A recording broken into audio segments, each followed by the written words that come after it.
Tirupati Janasena Kiran royal నన్ను మోసం చేశాడంటూ లక్ష్మి అనే మహిళ నిన్న ఒక వీడియో రిలీజ్ చేయడం జరిగింది. అయితే దాని మీద ఏదైతే కిరణ్ రాయల్ ప్రెస్ మీట్ నిర్వహించి ఇదంతా పొలిటికల్ డ్రామా కుట్రపూరితంగానే నా మీద ఆరోపించారంటూ కూడా ఆయన ప్రెస్ మీట్లో తెలియజేసినటువంటి పరిస్థితి. అయితే మనతో ఎవరైతే ఆ వీడియో రిలీజ్ చేసినటువంటి లక్ష్మి ఆ మహిళ మనతో ఉన్నారు. అసలు ఏం జరిగింది, అసలు ఈ ఫైనాన్షియల్ వ్యవహారం సంబంధించి ఆమె ఎందుకు నేను సూసైడ్ చేసుకుంటానంటూ వీడియో రిలీజ్ చేసింది, ఏ సందర్భంలో చేసింది, అసలు వాస్తవ పరిస్థితులు ఏమిటి అనేసి అని తెలుసుకునేటువంటి ప్రయత్నం చేద్దాం. నమస్కారం అండి. ఏదైతే నిన్న మీరు వీడియో రిలీజ్ చేశారు, నాకు కిరణ్ రాయల్ ₹1,00,00,000 వరకు డబ్బులు ఇవ్వాలి, ఆయన వల్ల నేను చనిపోతున్నాను, నా పరిస్థితి చాలా దీనంగా ఉందంటూ మీరు వీడియో రిలీజ్ చేసినటువంటి పరిస్థితి. అయితే కిరణ్ రాయల్ గారు నిన్న ప్రెస్ మీట్ నిర్వహించారు. ఏదైతే ఇదంతా కూడా వైసీపీ తరఫున ఆమె డ్రామా ఆడుతుంది, ఆ ప్యాకేజీ ముట్టింది కాబట్టి ఇదంతా వ్యవహరిస్తుంది, ఆమెకు ఇవ్వాల్సిన డబ్బులంతా కూడా నేను ఇచ్చేసాను అనేసి అని నిన్న తెలియజేసినటువంటి పరిస్థితి. దీని మీద ఒకటి అండి, నేను ఏ పార్టీకి చెందిందని కాదు, నేను ఏ పార్టీ వాళ్ళని సంప్రదించను లేదు. ఎందుకంటే ఇది నా వ్యక్తిగతం.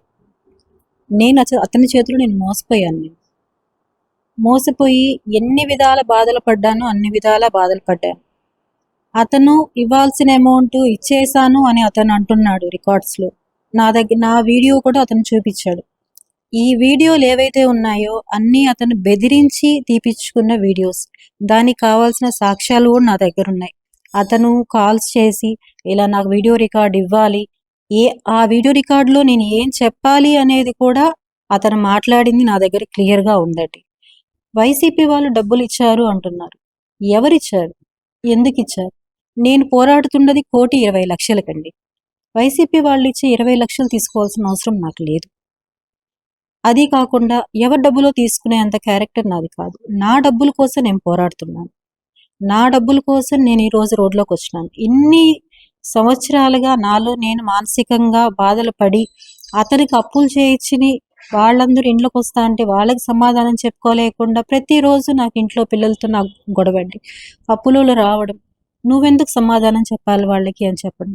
వాళ్ళు ఏమంటారంటే, మేడం మీరు తీర్చారు కిరణ్ రాయల్కి, మీరే మాకు షూరిటీ ఉండాలని వాళ్ళు అడగడం, ఇవే రొటీన్గా జరుగుతూ ఉన్నాయి నాకు. నేను అతన్ని ఎన్నో విధాలుగా అడిగానండి డబ్బులు. అడిగి చూశాను, ఏడ్చాను, ఎన్నెన్నో చేశాను. ఎన్ని చేసినా అతను నీకు చేతనైంది నువ్వు చేసుకో, నేను ఇంతకు మించి నేను ఇవ్వలేను అని అతను చాలాసార్లు చెప్పాడు.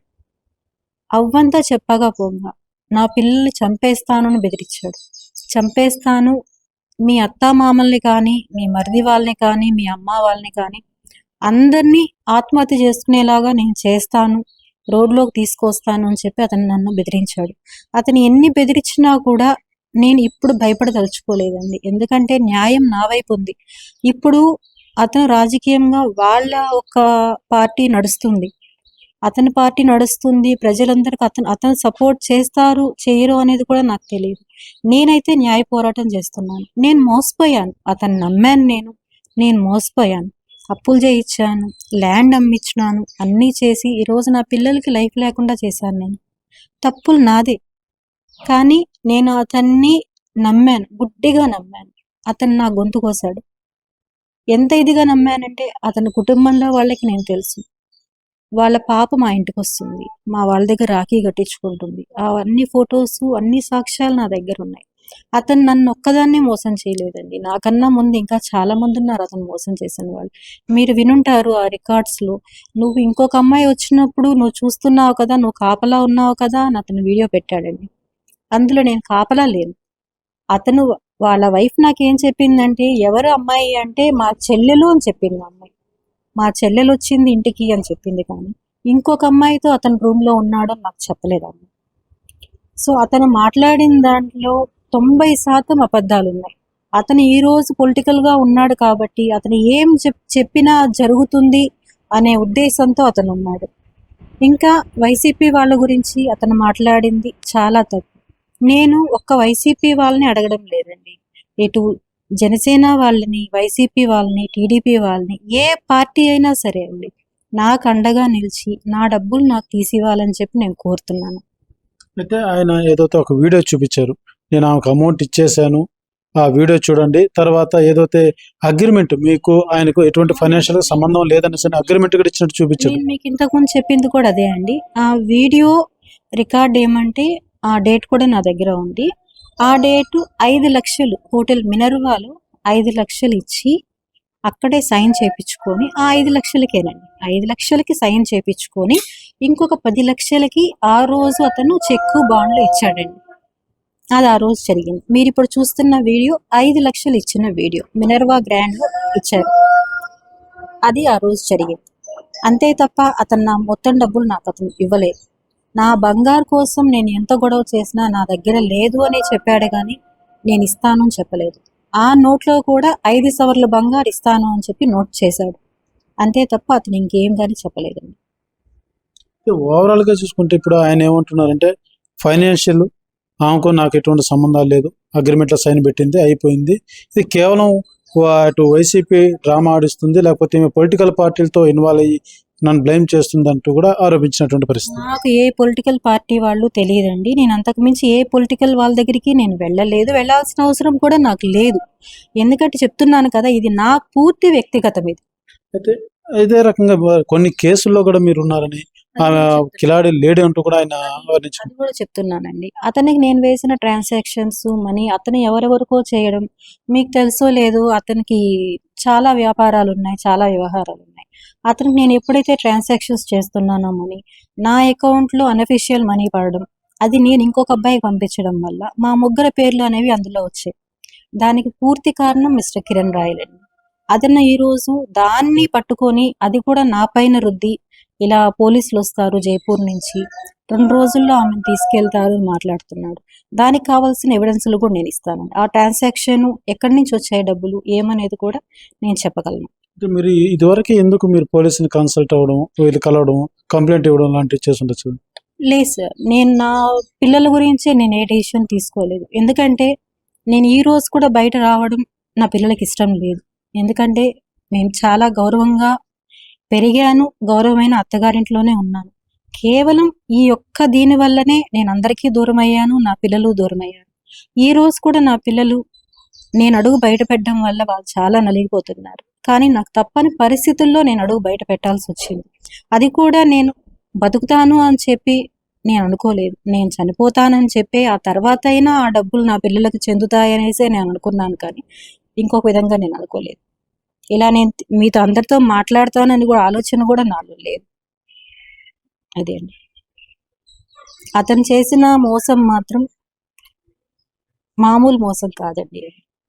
అంత మోసం చేసి అతను ఈ రోజు తిరిగి నాపైనే మాట్లాడుతున్నాడు అంటే అతను అంటాడండి, కలియుగ వెంకటేశ్వర స్వామి ఉన్నాడు, నిన్ను నాశనం చేస్తాడు, నిన్ను నీ జీవితాన్ని నాశనం చేస్తాడు అని అంటాడండి.